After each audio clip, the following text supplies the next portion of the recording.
Dieu vous bénisse. Nous saluons la présence de tous les éminences qui sont là et nous nous excusons pour le retard. Je pense que ce sont les aléas du premier jour et que demain nous allons nous rattraper. Et nous bénissons votre disponibilité et votre présence et votre participation.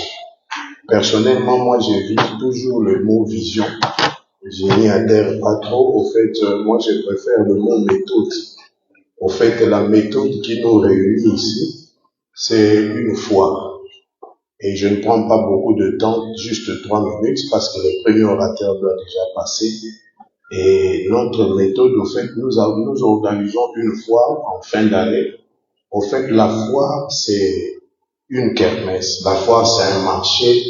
La foi avait l'habitude, dans les anciennes habitudes, où ceux qui naissent dans les villages le savent, on choisit un lieu où les gens du Nord viennent et puis les gens du Sud viennent avec leur culture, avec leurs produits, et ils arrivent dans un lieu bien choisi et puis ils se font des échanges et ils apportent leur culture qui peut être le manioc, les autres apportent leur culture qui peut être la banane et puis ils se partagent pour la continuité, la convivialité d'une société. Et nous nous organisons une fois dans le but que chaque homme de Dieu a une grâce. En réalité, ça n'a pas de thème. En fait, les fois n'ont pas de thème. Et si on a voulu un peu rendre thématique, c'est simplement essayer un peu de donner une ligne. Mais il n'a pas de thème. Donc, chaque orateur apporte son produit. Son produit vient de la grâce que Dieu lui a accordée. Et il amène ça par rapport à un besoin de la société. Il peut constater un besoin par rapport au peuple et il peut donner une orientation au peuple ou un encouragement au peuple ou bien une correction au peuple ou bien simplement faire un rappel au peuple parce qu'il a perdu quelques habitudes qui sont de l'ordre de sa chrétienté. Amen. Et c'est un peu ça ce que nous appelons foi. Nous ne voulons pas fermer quelqu'un dans un cercle où nous avons comme thème peut-être comment réussir le ministère et puis il tourne autour de ça. Non, nous faisons prévaloir sa grâce et nous trouvons que sa grâce est un médicament face à la maladie que souffre l'Église. Donc c'est pour cela ils ont large spectre pour s'exprimer. Qui dit Amen. Donc c'est un peu dans cette logique, on n'a pas à perdre beaucoup de temps. Son orientation peut toucher l'Église, peut toucher la société, peut toucher l'eschatologie, peut toucher l'évangélisation, peut toucher les conditions de vie qui ne sont pas trop en harmonie avec le plan de Dieu. C'est pour cela que vous êtes venus dans une foi et nous vous encourageons de venir parce que chacun va naviguer selon le bon plan que Dieu lui a donné et je pense que ça serait pour notre consolation. Nous saluons tous les hommes de Dieu qui sont là. Je ne peux pas encore citer vos noms parce que je n'ai pas la liste, mais nous vous saluons dès que je prendrai la parole. Nous vous saluerons chaleureusement. Amen. Pour rattraper le temps, je vais inviter le docteur Stossa. Et comme c'est le premier jour, je pense que nous aurons droit à 45 minutes. Et le débordement aussi est prévu dans l'ordre utile, mais comme nous allons souvent revenir avec lui, nous pouvons faire le cheminement, parce qu'aujourd'hui nous voulons quand même libérer les hommes de Dieu, pas au-delà de 12h30, vu leurs occupations et vu vraiment le temps qu'ils ont perdu avec nous. Donc nous serons très méticuleux et nous pensons que ceux qui ont écouté, ce sont les personnes que Dieu a choisies pour écouter. Et ceux qui n'ont pas écouté, donc ils n'ont pas été programmés par Dieu.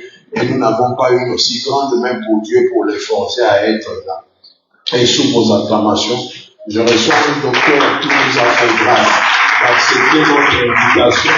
Un homme de Dieu vraiment rôlé et je pense qu'il est important que nous le fassions.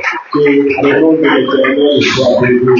Et nous recevons sous vos grandes acclamations le docteur. Merci. Merci.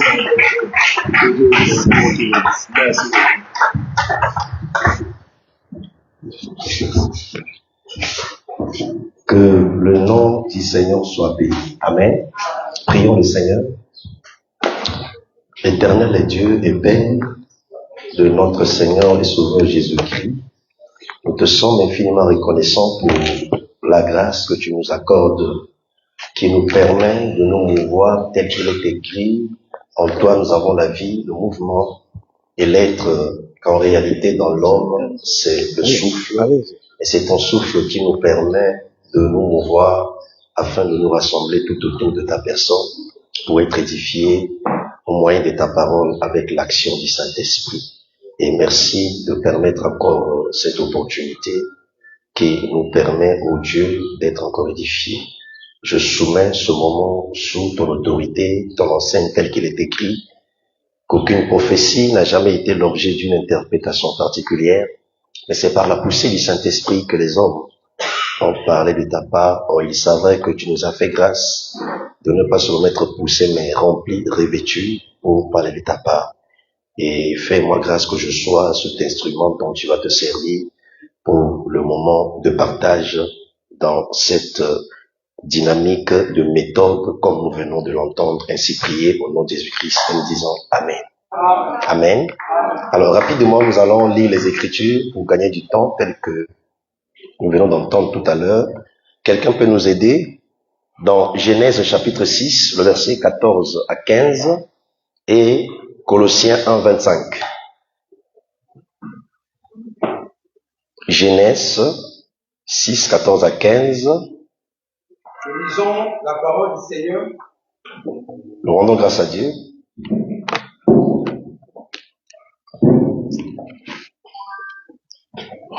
Nous lisons Genèse chapitre 6, le verset 14, qui vient au nom de Jésus-Christ. Fais-toi une arche de bois et coffret. Tu disposeras cette arche en cellule, et tu mettras de bois en dedans et en dehors. Voici comment tu la feras.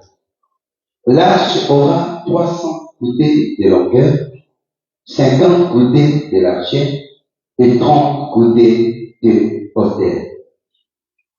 Amen. Colossiens 1, 26.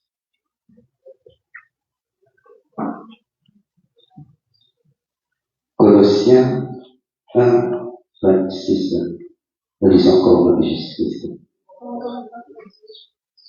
Le mystère caché de tout temps et dans tous les âges, mais révélé maintenant à ses saints. Amen. Amen. Merci, nous pouvons nous mettre. Nous ne cesserons d'exprimer notre gratitude envers notre Seigneur et Sauveur Jésus-Christ, et également, selon l'ordre de la préséance, selon la culture sacerdotale, il nous est recommandé de reconnaître les serviteurs de Dieu par rapport à leur rang dans l'Église, et c'est ça qui amène aussi une grande bénédiction dans l'œuvre. Disons Amen. Nous saluons la présence de tous, tel que vient de le dire tout à l'heure l'homme de Dieu, le bishop Rosa, et nous saluons la présence de notre Papa Bouao. Merci de répondre à cette invitation, également à Papa Brice et tous les hommes de Dieu qui sont dans la salle pour gagner du temps. Merci aussi à la servante de l'Éternel qui nous a reçus en ce lieu, Maman Stélie. Disons Amen. Alors rapidement, 45 minutes, je crois que je suis déjà dans les 45 minutes, et en suivant l'homme de Dieu, il a parlé de la foire de la parole, que chacun doit apporter la matière par rapport à la grâce qu'il a reçue, ce qui est tout à fait normal.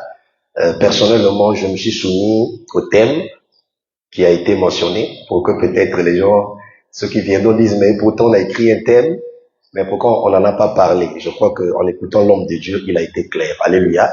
Et je pense que ce thème fait partie aussi de la foi. Disons Amen. Donc, le mystère de l'arche de Noé. Nous avons ici 3 mots, tout simplement. On a le mot mystère, on a le mot arche et on a le mot Noé. On en a 3 choses. Et souvent, dans notre génération, le mot mystère imprime une attitude mystérieuse à des prédicateurs qui mystifient des messages. Le mot mystère ne veut pas dire qu'il faut mystifier le message. Parce qu'il y a d'abord un problème de contexte, un problème de concept. On a un problème de concept des mots. Dans certains milieux ecclésiastiques, on ne cite même pas ce mot, on dit que c'est diabolique.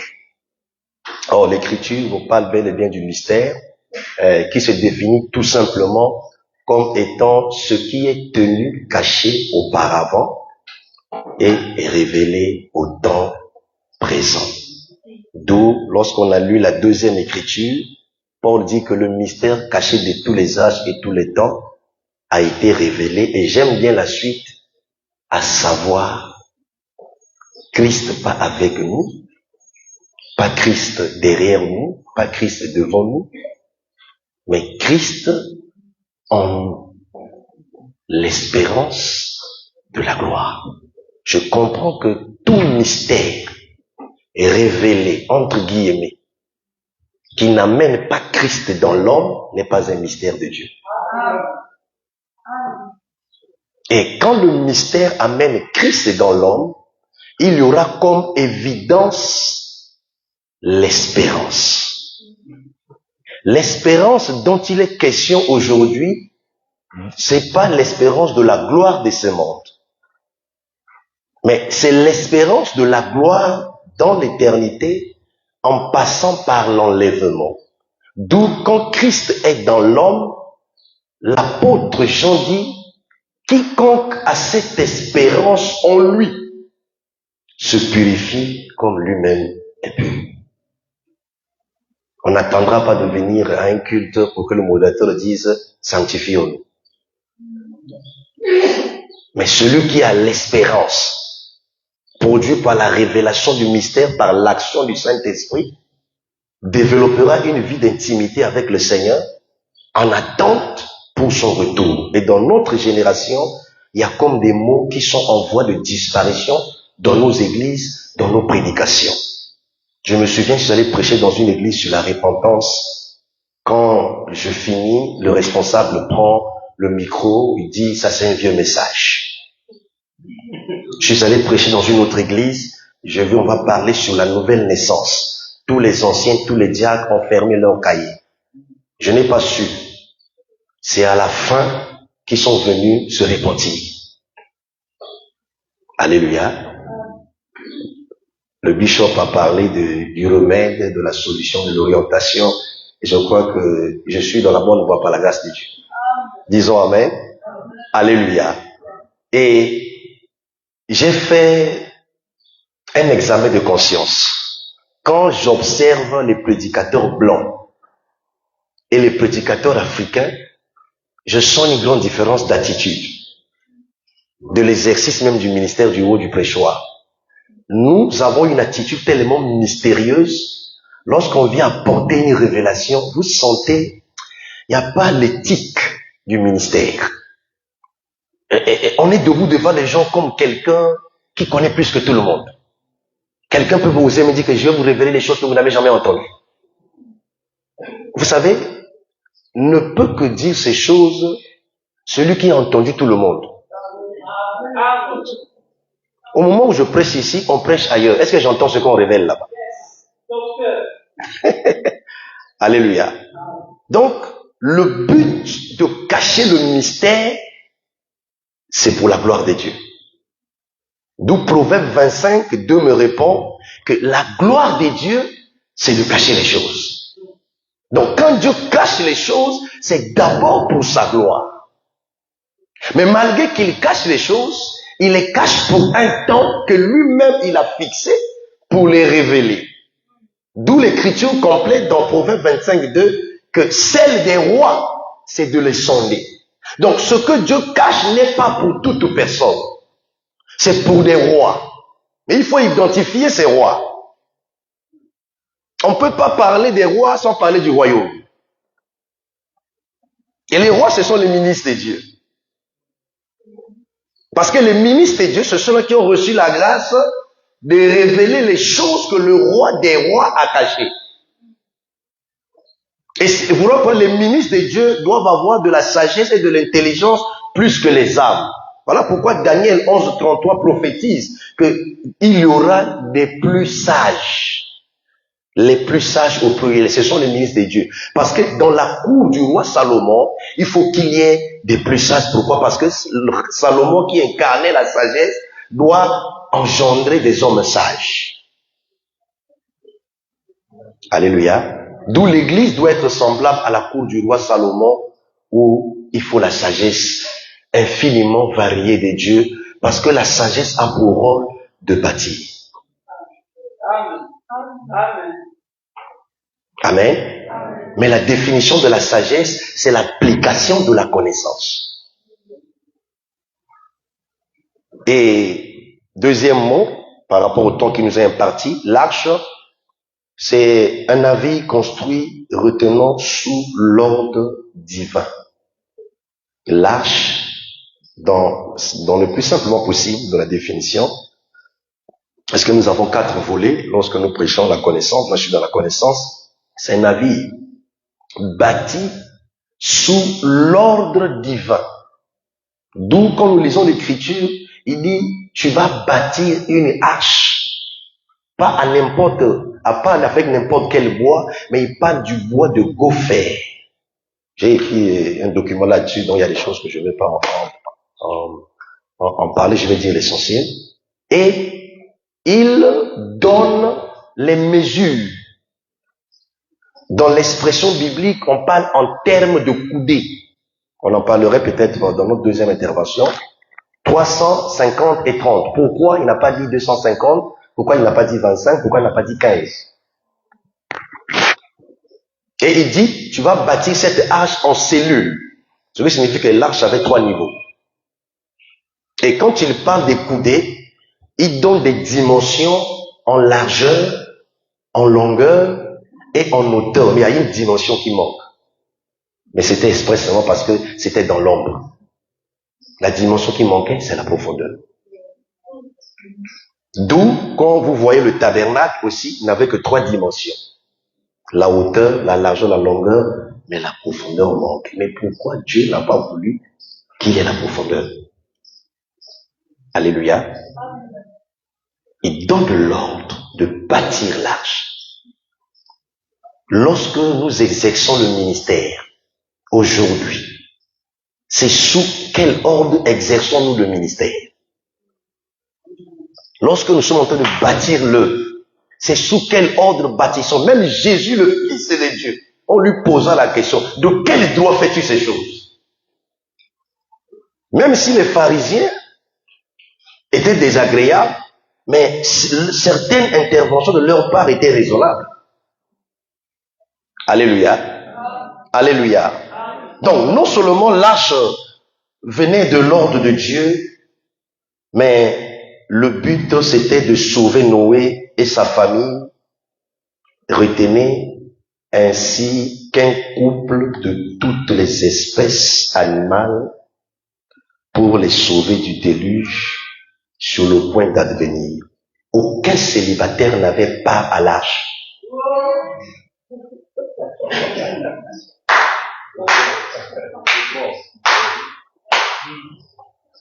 Pourquoi on va y arriver? C'est pour dire qu'à cette conférence, tous les célibataires ne seront pas enlevés. Qu'est-ce que le docteur est en train de dire?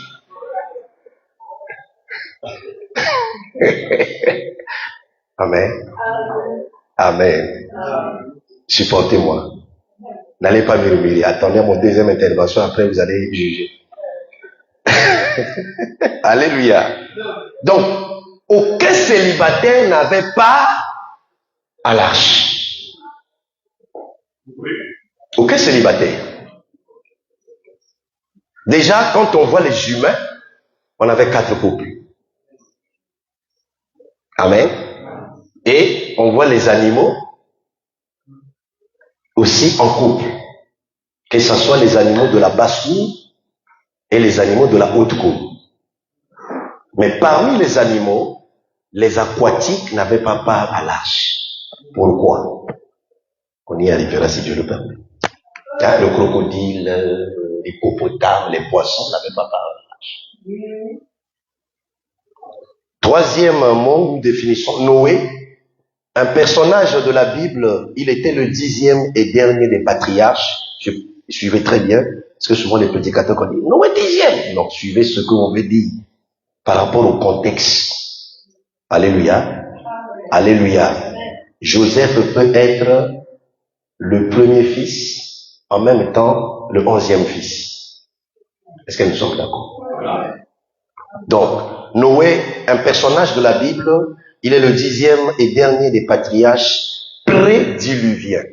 C'est-à-dire, avant le déluge, lorsque vous comptez les patriarches, Noé est le 10e. Donc on dit pré. Pré qui signifie avant, post qui signifie après. Est-ce que nous sommes d'accord? Donc prédiluvien, selon Genèse 15, vous pouvez vérifier cela dans Genèse chapitre 5, autant pour moi d'abord. Et Noé nous aide à comprendre la révélation progressive de la manière dont Dieu traite avec l'homme. Noé nous aide à comprendre la révélation progressive. La révélation est progressive. Même quand Dieu te donne une vision, il peut ou ne pas te donner tous les détails. Il te donnera les détails dans la marche. Alléluia. Bon, j'emploie le langage du bishop, une méthode. La méthode de Dieu est progressive. Alléluia. Vous constaterez que quand Dieu se révèle à Moïse, c'est le buisson ardent, mais ce n'était pas le tabernacle. Mais dans la suite des temps, il devait lui révéler ça. Alléluia. Alléluia. Moïse marchait avec un bâton qui cachait le serpent, mais il ne savait pas. Parce que le temps n'était pas encore arrivé. Beaucoup de serviteurs souffrent aujourd'hui parce que ils sont en train de fonctionner dans la précipitation et la vitesse. Et le problème, c'est quoi? Le problème, c'est parce que on a fui la poussière.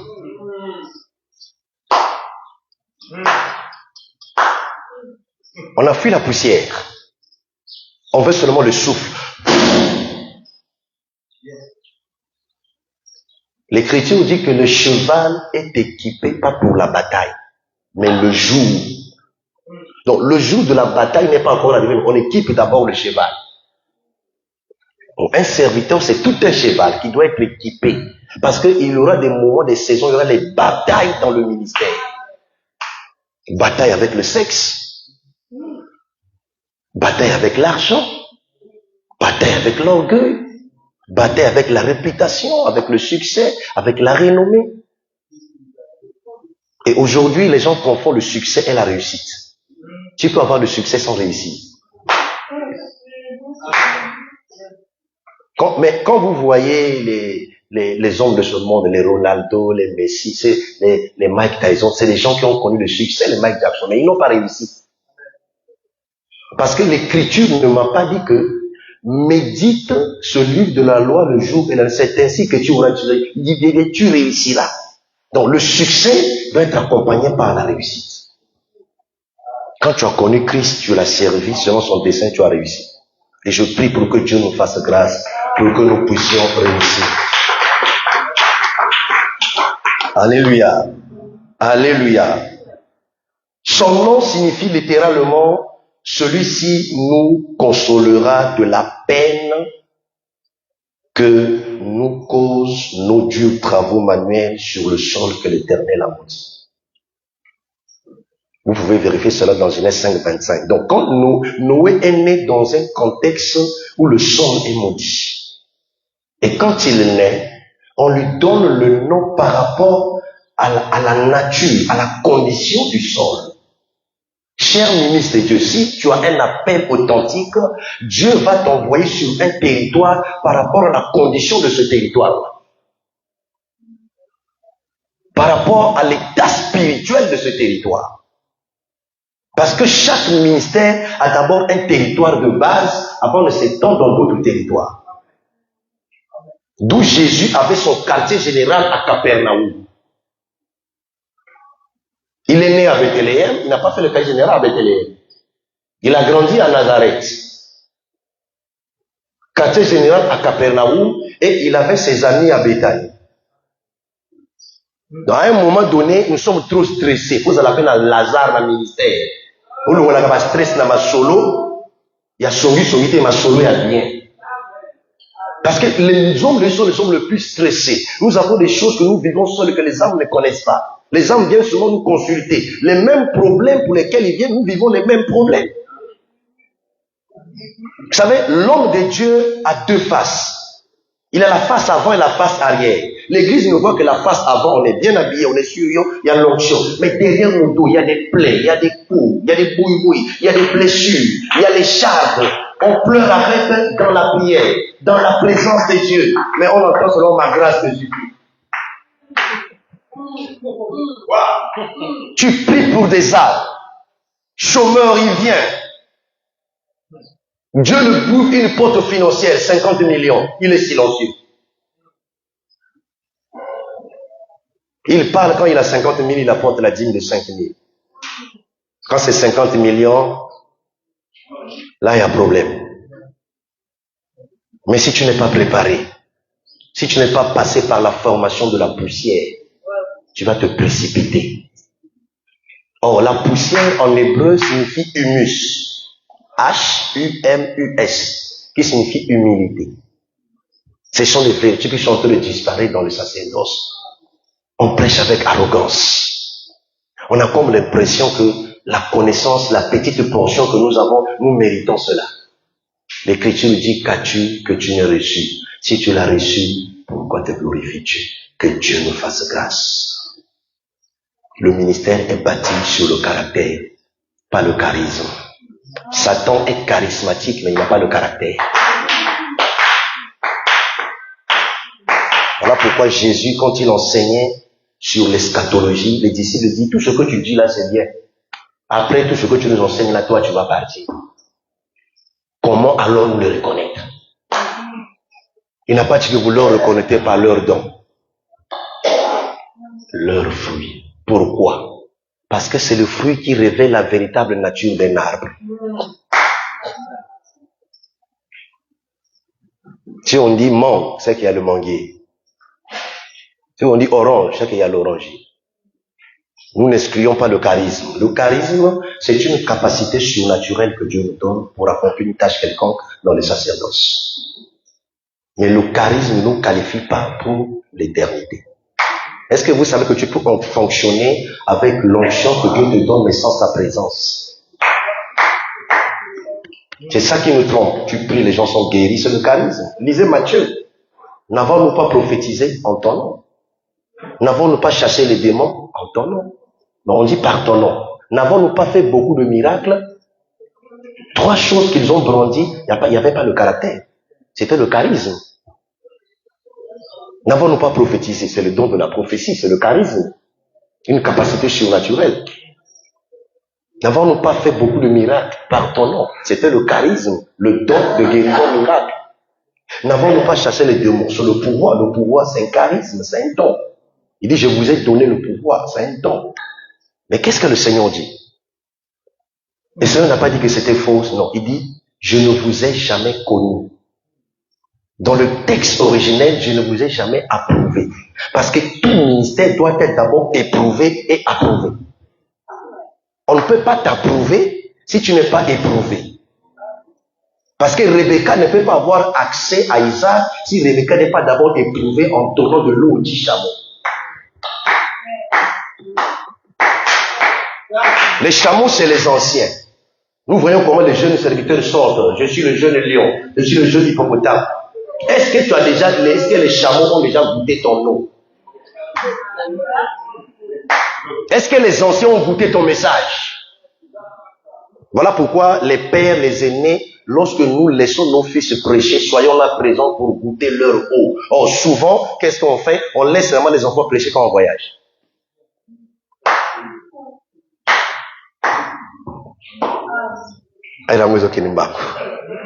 Disons amen. Disons encore amen. Donc tout ça, c'est pour dire que Noé était né dans un contexte où le sol est maudit, et quand il naît, on lui donne ce nom-là. Disons amen. Parce que c'est un contexte, non seulement le sol est maudit, mais c'est un contexte où il y avait une grande méchanceté de l'homme en opposition à la grâce que Noé a trouvée aux yeux de l'Éternel. Si vous lisez bien Genèse, c'est pour la première fois qu'on sort le mot grâce en noir et blanc dans ce contexte-là. Noé n'a rien fait pour que le Seigneur ait un regard sur lui. On n'a rien fait pour que Dieu puisse nous choisir comme des serviteurs et des servants. Voilà pourquoi cessons d'être orgueilleux. On ne peut pas prétendre avoir Christ et être orgueilleux. Non. C'est que la conversion n'est pas encore radicale. Alléluia. Oui, ça peut arriver dans la marche, on est enfant, mais la grâce nous a été donnée pour croître. Voilà pourquoi Christ, quand Jésus naît, on dit qu'il grandissait en sagesse, en grâce et en stature. Donc, quand on parle de stature physiquement, pour dire qu'à un moment donné dans la vie physique, la croissance physique s'arrête entre 18 et 25 ans. Amen. Maintenant, quand la croissance physique s'arrête, il n'y a que deux choses, ou je grossis, ou je maigris, mais je ne peux plus pousser. Mais il y a deux croissances qui ne vont jamais s'arrêter jusqu'à la fin. Tout à l'heure, Papa Boao me disait dans le bureau, je bénissais Dieu de comment il assiste souvent à nos conférences. Il dit, on apprend toujours dans la vie. Quand on dit il croissait en sagesse, ça dit sur le plan moral, ça touche l'âme. Amen. Le vrai problème avec nous, c'est pas l'esprit de l'homme, mais c'est l'âme de l'homme. Parce que l'âme est le siège des émotions. C'est là où réside notre personnalité. Dieu, sachant que c'est l'âme qui va bénir des fils, d'où il traite l'âme. Parce que si l'âme n'est pas traitée, qu'est-ce qui va se passer? Il y aura l'injustice. On va donner la tunique à Dan au lieu de donner à Joseph.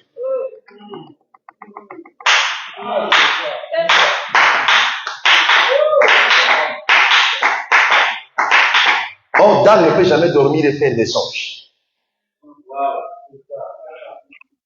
C'est Joseph qui doit faire les songes parce que la tunique lui est donnée.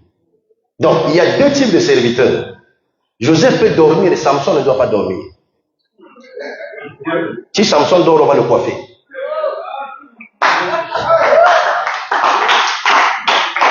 Parce qu'il y a des coiffeurs de destinée ministérielle. Et je prie pour que le ciseau des Philistins ne puisse pas t'atteindre au nom de Jésus. Alléluia. Donc, il est né dans ce contexte-là. Donc, l'ordre divin de bâtir l'arche cachait, mes chers amis, pas autre chose. Pas autre chose. L'ordre de bâtir l'arche cachait l'œuvre de la rédemption. Si nous prêchons l'évangile sans parler de l'œuvre de la rédemption, on a échoué. Parce que l'arche, l'objectif, c'est de sauver et d'épargner les êtres humains de la mort. Amen. En un mot, les êtres vivants. Quand on parle des êtres vivants aussi, on confond. On pense que les êtres vivants, c'est seulement les êtres humains. Un animal, c'est un être vivant. Un arbre, c'est un être vivant. Maintenant, la différence est que parmi les êtres vivants, il y a l'être humain. Donc, quand on voit l'être humain, on voit le corps, l'âme et l'esprit. Quand on voit l'animal, on voit le corps et l'âme. Quand on voit l'arbre, on voit seulement le corps, le tronc. Donc, nous avons trois types de serviteurs qui fonctionnent seulement avec un corps. Il n'y a pas l'âme, il n'y a pas l'esprit. D'autres fonctionnent avec le corps et l'âme, il n'y a pas encore l'esprit. Voilà pourquoi Simon pouvait renier Jésus facilement parce qu'il lui manquait l'esprit. Pierre n'a jamais été réclamé. Lisons bien les Écritures. C'est Simon qui était réclamé.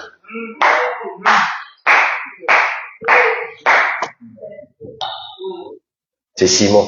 Deux fois. Simon. Pas Pierre.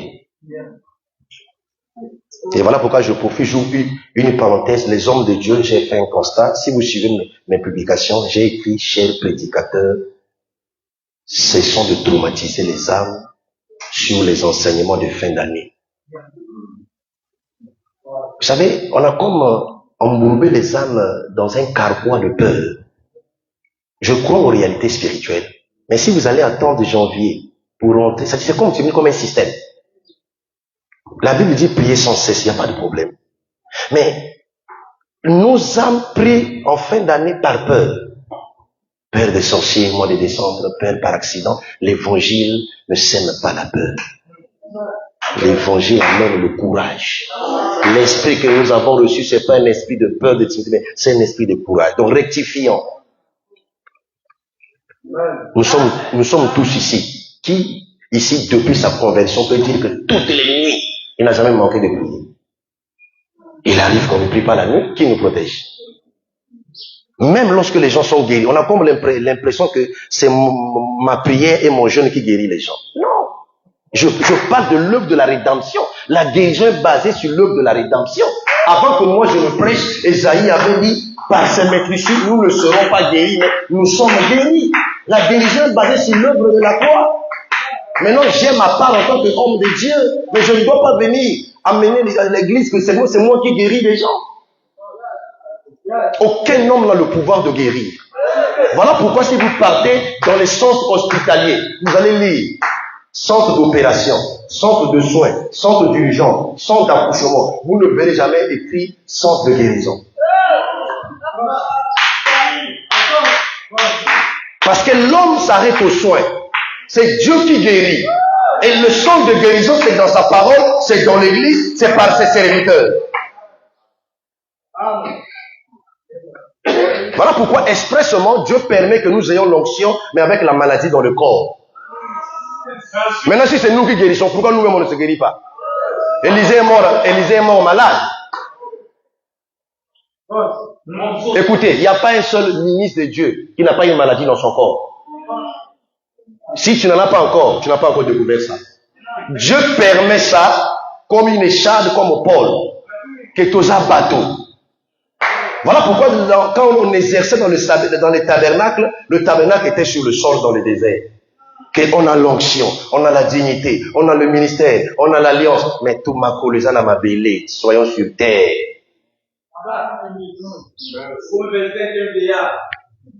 Alléluia. Alléluia. Donc, on lui donne le nom de Noé. Chaque nom est porteur d'un message. Ministère international mondial. Bon, vous dites quoi? Tu sais pourquoi tu tournes en rond? Parce que le nom que tu as donné là, c'est pas Dieu. Le nom est porteur d'un message. La Vierge sera enceinte.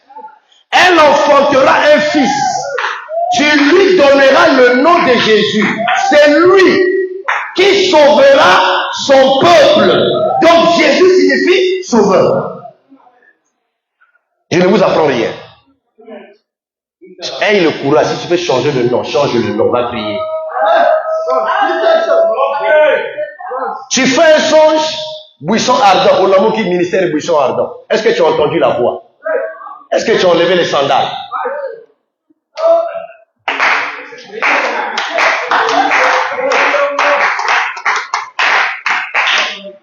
Des ministères qui impressionnent par le nom. Mais il n'y a rien. Le nom est porteur d'un message. Alléluia. Voilà pourquoi, lorsque Dieu t'appelle, il voit que le nom là n'est pas d'un message, il change le nom. Simon, fils de Jonas, parole de connaissance et non prophétie. Parce qu'on confond la parole de connaissance et la prophétie. Et beaucoup fonctionnent comme prophètes avec le don de la parole de connaissance.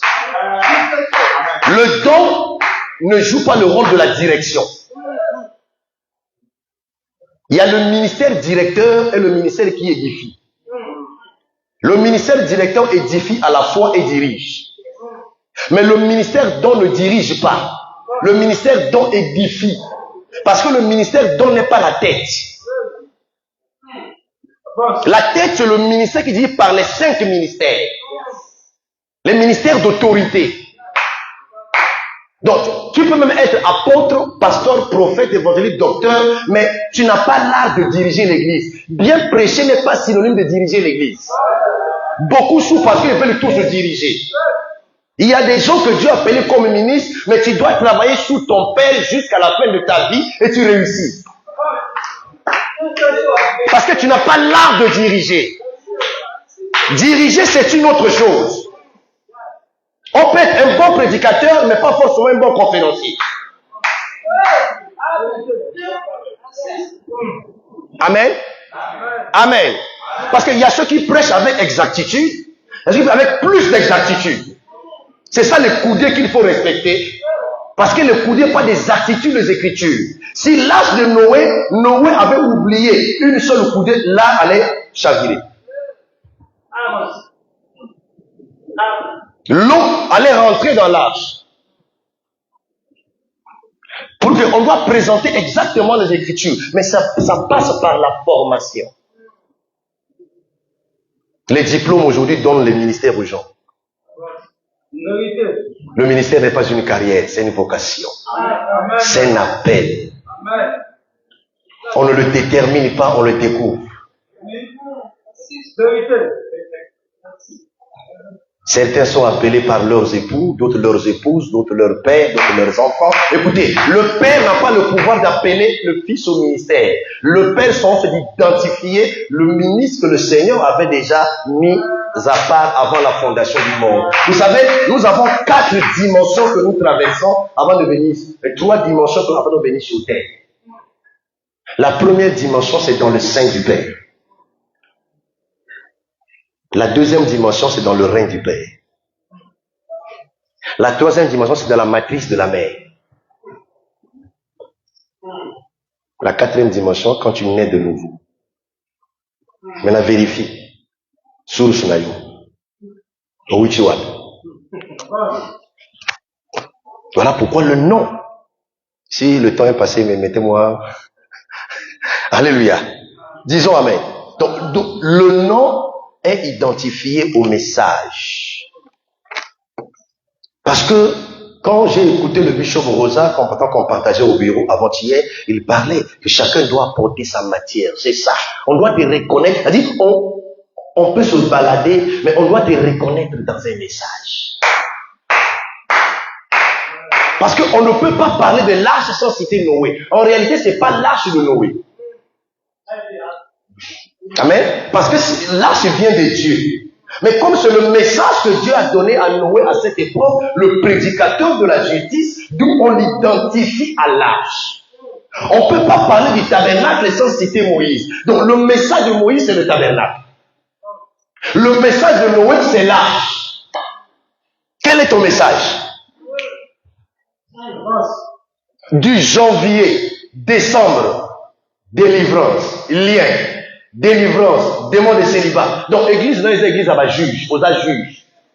Parce que quand vous lisez juge, captivité, délivrance. Captivité, délivrance. Et quand tu invites les gens, ceux qui étaient délivrés hier par un prédicateur, prochain culte, un autre prédicateur, le même vient. Ils ne sont jamais délivrés.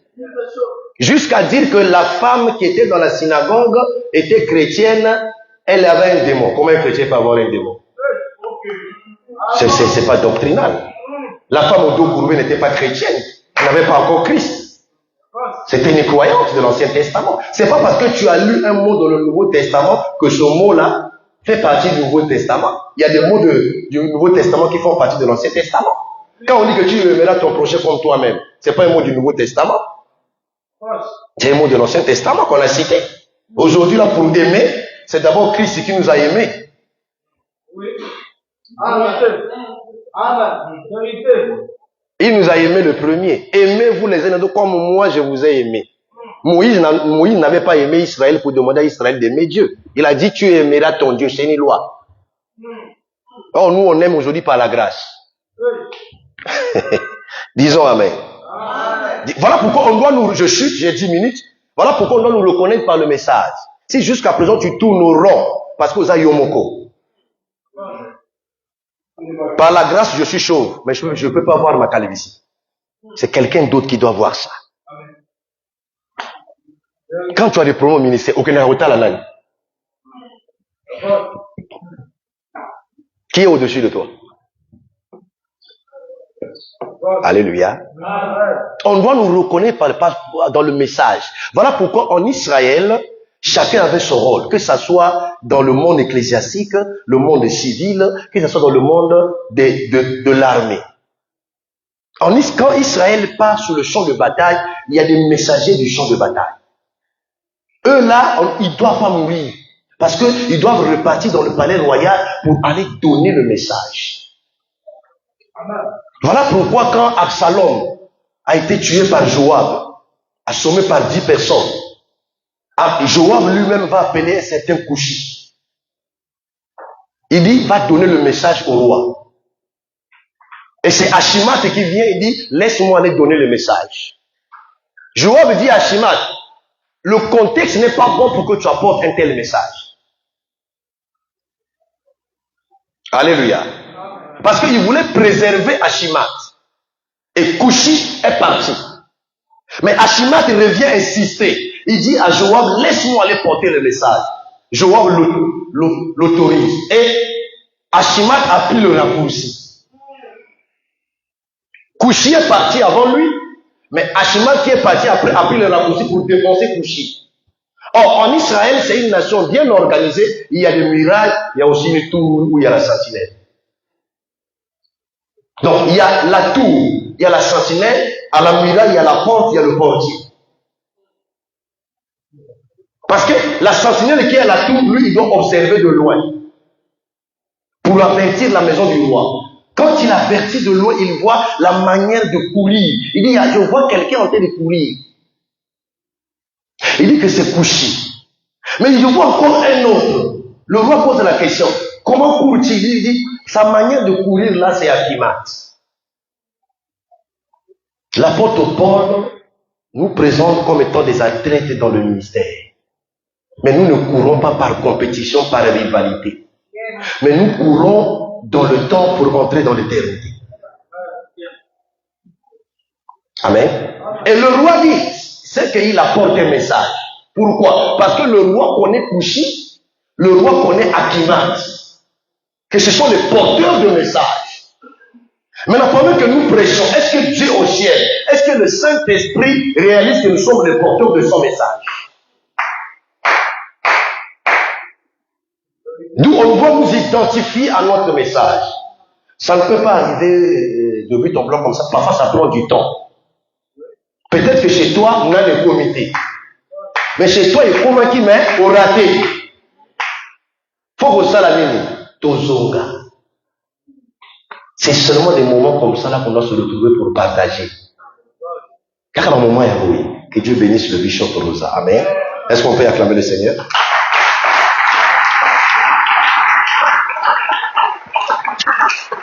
Je ne voulais pas gâcher cette première introduction. Je sais que les gens me reconnaissent dans cette ville que je parle beaucoup. Je parle de la culture sacerdotale et je dois être un modèle en tout par la grâce. Amen. Et nous bénissons le Seigneur pour ces assises, que Dieu nous aide à continuer à être édifiés. Prions le Seigneur. Au regard de ce qui vient d'être dit, nous nous soumettons à toi. Aide-nous, Seigneur, à marcher sous l'ordre divin. Sous l'ordre divin. Noé a reçu l'ordre, Moïse a reçu l'ordre. De quel ordre exerçons-nous le ministère? Et en dehors de l'ordre du Père Dieu, il y a le responsable, le leader de l'Église, qui donne aussi les ordres à ses sujets. Il y a un problème de désobéissance à tous les niveaux. Et je prie, en commençant par moi, que Dieu nous fasse grâce à nous examiner, à revenir à toi. Que toute la gloire te revienne ici prier au nom de Jésus-Christ. Amen. Est-ce qu'on peut acclamer le Seigneur?